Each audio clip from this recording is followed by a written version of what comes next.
This is again something that I have been mentioning over and over during the past year or so, but I finally deemed it worthy its own, hopefully short intro.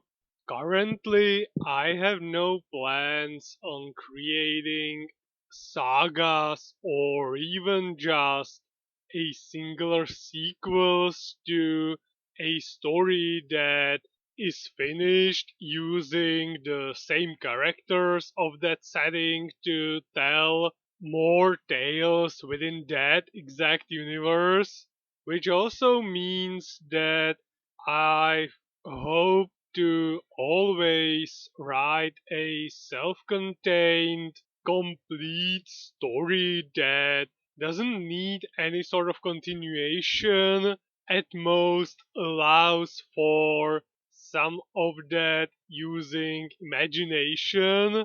I might be willing to use a certain setting, maybe a different time period and location to tell a different story with different characters, but that would require some significant spark of an idea, something that I would 100% feel is worth saying, worth writing down.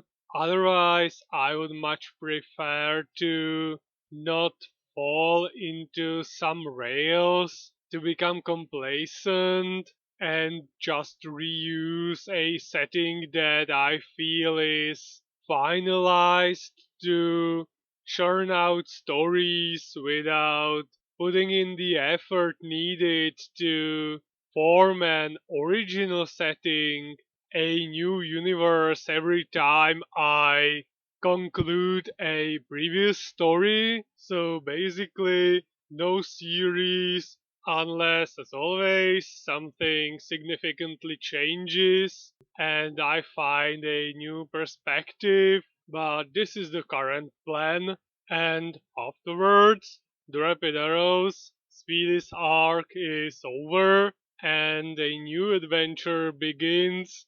And it starts with a boy daring Redcap and the Rapid Arrows by extension to investigate a yard with a smithy where supposedly every night someone wails incessantly, and considering the fact that the rapid arrows are rumored to be courageous, this seems to be right up their alley. So the arrows agree to this challenge. They gather up, and when leaving, Redcap is questioning, considering the amount of times they have left the club room in such fashion.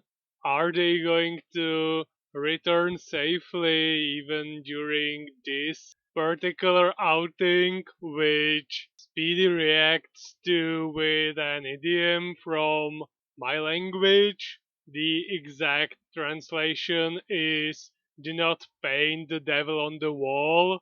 The closest translation actual I can think of is "Don't jinx it."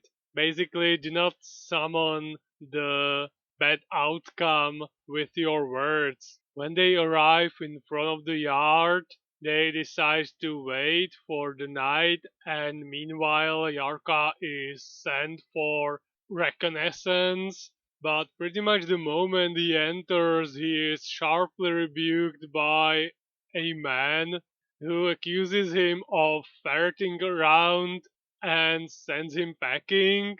When he shares his experience encounter with the rest of the club of the razor-like shutdown, the plan has to somewhat adjust, adapt. So when the dark falls, they enter one by one. They are immediately greeted by the wailing, so at least the rummers weren't just dead. And Jindra swiftly points out the direction from which they are coming from, and when they arrive at the door from where the sounds are exactly coming from, Mirek gives Redcap a lift to allow him to look through a gap in the door's filling, and he sees an old woman laying on the ground wailing, so an immediate entry is required now. But when they open up the door, a weird welcome by a black dog is what awaits them. They rush to the old woman and she explains to them that she suffers from outbursts of pain every night, and this night it is particularly bad, so the boys spring into action, help her to her bed. Yarka is going to fetch the doctor.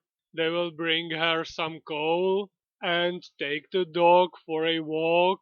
Well, the lady tells them that she's unable to actually take proper care of the dog since she can't actually walk, that it has no known owner, and that she has had him here for about a week, offering the dog to the Rapideros if they would be interested in taking care of the animal.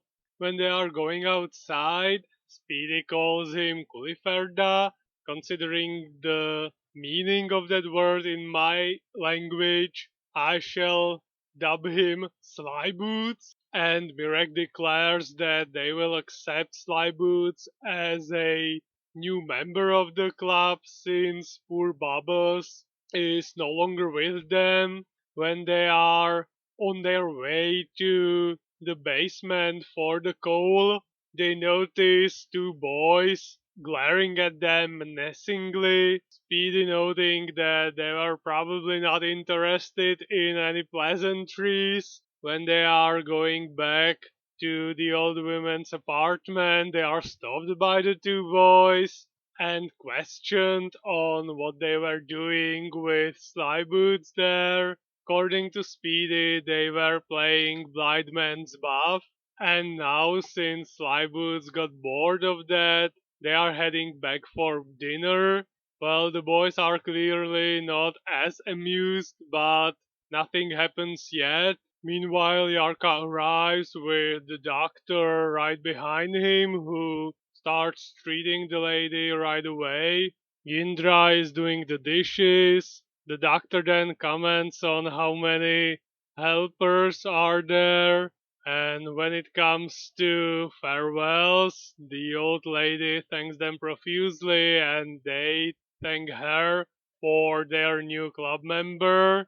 Well, then Yarka warns them that he has saw a large group of boys in front of the house when he was out there to find a doctor. Well, Speedy is sent for recon this time, albeit a bit reluctant. Orders are orders. When he steps outside, it's straight into a rain of proverbial bullets, of accusations and inquiries. He backs out, saying that he just wanted to know if the night outside was as dark as the night inside of the yard. Then rushes back, falls on the floor, and warns the rest of the club that a large gathering is not exactly keen on allowing them to leave. So when the whole club confronts them, the leader of the other boys demands they leave Slyboots behind, despite the fact that the Rapid Arrows themselves got him from the sick old lady. Well, the other boys claim that they've been helping her as well, but regardless of their supposed good deeds, the dog was given to the Rapid Arrows, but they don't seem to see reason and simply demand again the dog be given to them. Otherwise, the Rapid Arrows are not leaving the yard, so they are forced to retreat and think of a strategic withdrawal. The walls around the yard are not unscalable, so they climb over them alongside with Slyboots, carrying him. Their attempt at stealthy quick escape is unsuccessful and their enemies are almost catching up to them. So Mirek opens up a door into some building right next to them. They all hide inside, hoping that their adversaries will just run past, which they do, disregarding the rather conspicuous door, questioning where the Rapidaros could have gone to. Then a man, probably a resident of the building they have entered, catches the Rapidaros and at first suspects them as thieves, but they try to explain themselves. An explanation he accepts, but still chases them out. But fortunately for them, the danger of being captured by the other boys is over, and they finally reach their club room where they accept him as an official member of the club, recount the happenings of that day, and pray that all their adventures together will end on a better note than the fate that unfortunately struck poor Bubbles during their outings in the shades that happen in the novels outside of the comics. And this is where I'm going to stop. Actually managed to do a short intro this time and finished an entire small arc, so I'm proud of myself and I'm going to continue in the next video.